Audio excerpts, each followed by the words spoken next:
যৌন মিলনের সময় আপনি বেশি উত্তেজিত হয়ে যান, আপনার দীর্ঘস্থায়ী যৌন মিলন সম্পন্ন হয় না,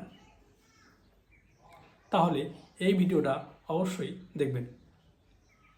আমি ডক্টর জানি আলম দেওয়ান, মেডিকেল অফিসার, নলাডি হসপিটাল। আমার চ্যানেলে ফিরে আসার জন্য সবাইকে স্বাগতম। দীর্ঘস্থায়ী যৌন মিলনের জন্য কিছু কার্যকরী পরামর্শ। ফোরপ্লে। সেক্সুয়াল ইন্টারকোর্স অর্থাৎ শারীরিক মেলামেশা শুরু করার আগে এই ফোরপ্লেটা খুবই ইম্পর্টেন্ট। এই ফোরপ্লের জন্য 5টি মুভস অর্থাৎ এই ফোরপ্লের জন্য 5টি জিনিস করলে আপনার ফোরপ্লে সম্পূর্ণ হবে। Number 1, pay attention on your boobs, অর্থাৎ আপনার দুটো বুবসের দিকে আগে ধ্যান দিতে হবে। সেই দুটো বুবস আস্তে আস্তে করে শাক করা অথবা একটা হাত দিয়ে প্রেস করা এবং অন্য হাতটা আপনার অন্য কোনো প্রাইভেট অর্গানে রাখা। নাম্বার 2, আনড্রেস মি, অর্থাৎ অন্য যে সমস্ত আপনার স্ত্রী অথবা আপনার পার্টনার যে কোনো ড্রেস পরে থাকবে সেই ড্রেসটাকে আপনাকে ও নিজে থেকে যাতে না খোলে আপনাকে ওনার ড্রেসটা খুলে দিতে হবে। এটা কিন্তু মেয়েদের খুবই একটা সেক্সি পয়েন্ট অর্থাৎ হটেস্ট পয়েন্ট। তারপর আপনার টাং দিয়ে তার উপরের লিপ অথবা নিচের লিপসকে সাক করা অথবা স্লাইডলি কিস করা। 4,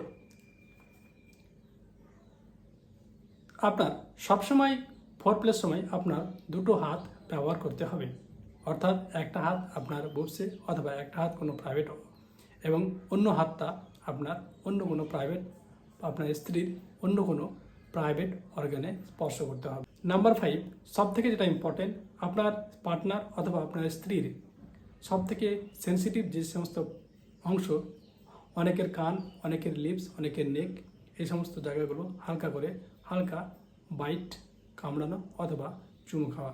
তারপরে যে স্টেপটা শুরু হয় সেটা হচ্ছে পেসিং অর্থাৎ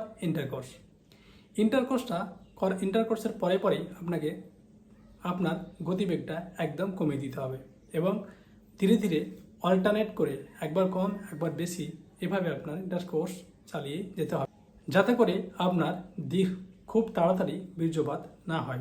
নাম্বার 3 হচ্ছে পজিশন, অর্থাৎ খুব তাড়াতাড়ি সেন্সিটিভিটি যাতে গেন না হয়, আপনি ওভার স্টিমুলেশন যাতে না হন, তার জন্য অল্টারনেট করে আপনার স্ত্রীর এবং পার্টনারের প্রেফারেন্স অনুযায়ী পজিশন চেঞ্জ করতে হবে। Number 4, pelvic floor muscle exercise.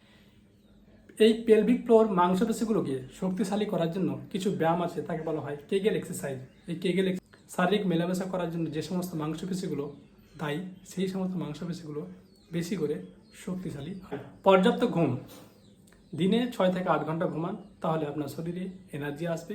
Number 5, mental technique, start, stop or squeeze method, অর্থাৎ খুব তাড়াতাড়ি যাতে বীর্যপাত না হয়ে যায়, তার জন্য যখনই আপনার মনে হবে যে বীর্যপাত হতে যাচ্ছে, সেই মুহূর্তে আপনাকে স্টপ হয়ে যেতে হবে। নাম্বার 6, কমিউনিকেশন, আপনার স্ত্রী আপনার পার্টনারের সঙ্গে খোলামেলা আলোচনা করতে হবে পেসিং এবং তার প্রেফারেন্স অনুযায়ী। Number 7, condoms and desensitising cream. কিছু ডিসেন্সিটাইজিং ক্রিম আছে যেগুলো গ্ল্যান্ড পেনিসে ব্যবহার করলে সেন্সিটিভিটিটাকে অনেকটাই কমিয়ে দেয়। Health and fitness, regularly exercise করা, হেলদি ডায়েট খাওয়া, বিশেষ করে ফল, শাকসবজি এবং প্রোটিন সমৃদ্ধ খাবারগুলো বেশি বেশি করে আপনাকে খেতে হবে এবং যথেষ্ট পরিমাণ জল খাওয়া।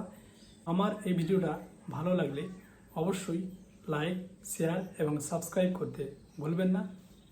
Thank you.